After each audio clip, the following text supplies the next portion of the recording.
Today, Microsoft announced Windows 11. It will be a free upgrade for existing Windows 10 users.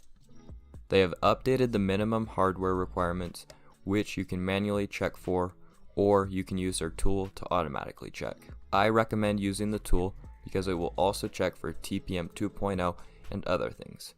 But here are the requirements if you want to manually check. To install the tool, go to the link in the description. It will take you to Microsoft's webpage for Windows 11.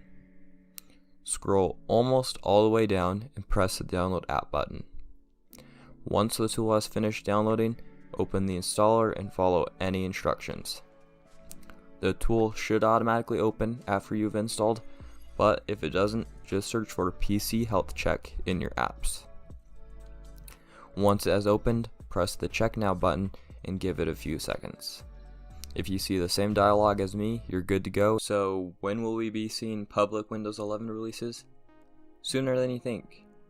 On Microsoft's official blog, it was announced that they plan on releasing a build next week. And even better, they are rolling it out to computers that don't even meet the hardware requirements. This means that we could see a real Windows 11 build very soon. But some of you are probably wondering how you can get in.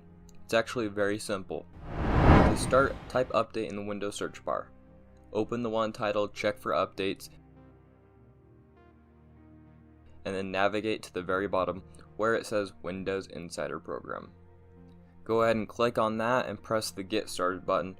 Follow the instructions to sign up and you're good to go. The update should roll out next week, so be ready.